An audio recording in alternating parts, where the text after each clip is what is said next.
How do the fastest growing B2B companies improve their sales, marketing, and service process over time?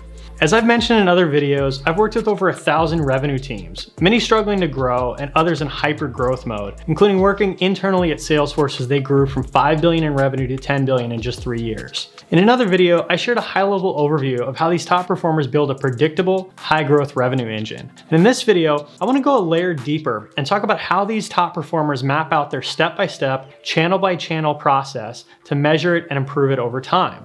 And I'm going to explain why this is so important and what these companies do with it once they have it all mapped out.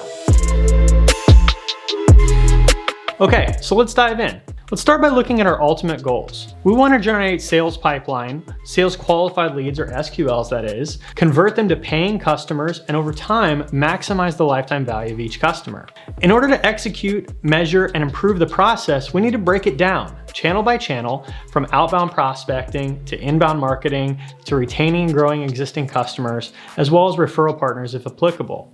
This enables us to measure the ROI of each channel more accurately, which provides far more accurate forecasting and allows us to make data-driven decisions on where to invest precious time, money, and resources. It also enables us to identify specific steps in our sales, marketing, and service process we can optimize, and to leverage our revenue tech stack to actually help move the needle and grow revenue. Let me share an example that illustrates why this is so important. Let's say you're given a $100,000 budget and you're trying to choose between investing in more Google ads or hiring another outbound SDR. Looking at historic data, we might expect Google to generate 1,000 leads and the SDR to generate only 200. Easy decision, right? Okay, what if our average close rate is 10% with Google and 30% with SDR generated leads?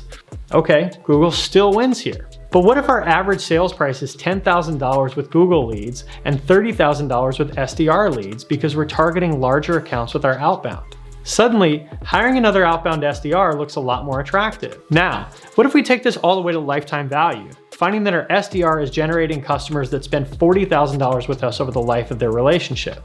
Now our SDR is looking a lot more attractive. Okay, so now we've covered a bit of the why, let's talk about the how. Let's start by looking at outbound prospecting. How do we identify our best targets? What is our ideal customer profile? What data points do we use to identify companies and contacts that fit that description? Where do we find this data and where do we store it? And what is our outbound sales process to reach out to one of these targets who has never heard of us and turn them into an engaged prospect? What tools do we use to reach out? Phone, email, social? How many times do we reach out before giving up and moving on to the next prospect? How do we research them before reaching out, and how hard is it for us to find the information that we need? Once they're engaged and willing to speak with us, what is our step-by-step process to convert them into a sales qualified lead that actually wants to run an evaluation of our product or service? And what do we do if they're not ready? Do we just walk away? Or do we have an easy way to drop them into a lead nurturing campaign so that they might come back to us when they're ready? Moving on to inbound marketing, how do we attract people to our website? Email, social, SEO, ads? What are we doing on our website to capture a visitor's information and convert them from an unknown visitor to an identified prospect we can email? What are our conversion rates, and is there anything we can do to improve them?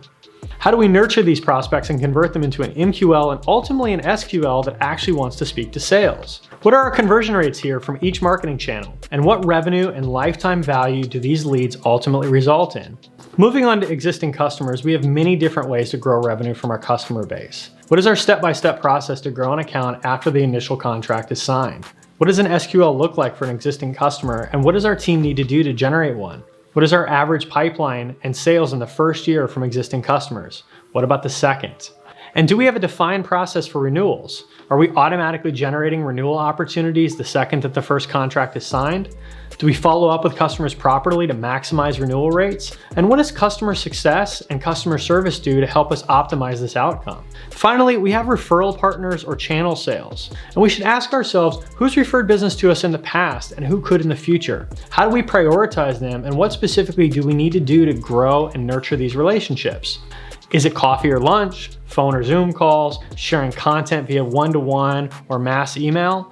And do we have data points such as leads that we've received or email opens and clicks to stack rank who is most engaged with us? Okay, so now that we've defined the process, we need to systematize it and build the data structure. These are just examples of many different questions you should ask to break down your sales, marketing, and service process step by step and map out how it results in revenue. It's very hard to make improvements in the process if you aren't measuring it, and it's really hard to get the most value from your tech stack if you don't know the process that you're trying to optimize. So now that we have this foundation, let's talk about how to systematize this process. We should first ask what data points we need to collect in the process at what steps and train our team on that process. These should be self-reinforcing. Better training produces better data, and better data can help us see how well we're executing the process and make necessary improvements. Then and only then can we start to really optimize the process. We want to dive deep into each process, interview our frontline sales, marketing, and service people to see what's working efficiently for them and what's not, and combine that with our data to identify places to invest time and energy and other places to invest money. And this is exactly how top-performing revenue teams run their business. Let me share another example. Salesforce's sales development team looked at their data and realized that they had a tangible drop-off from a prospect agreeing to meet with an account executive and that meeting actually happening.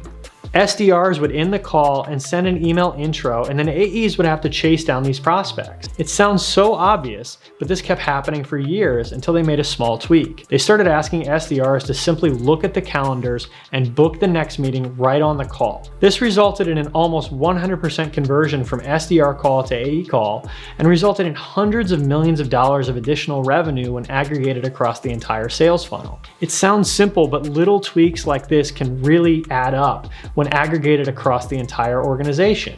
And having worked with over 1,000 other companies, I can tell you that all of the top performers are doing things like this. What's unfortunate is how much revenue is left on the table by the other 99% of organizations that leave these gaps open. Anyway, I hope you found this video helpful. If you'd like to learn more, reach out to me directly to set up a meeting and/or check out some of our other videos on our website, LinkedIn, and YouTube.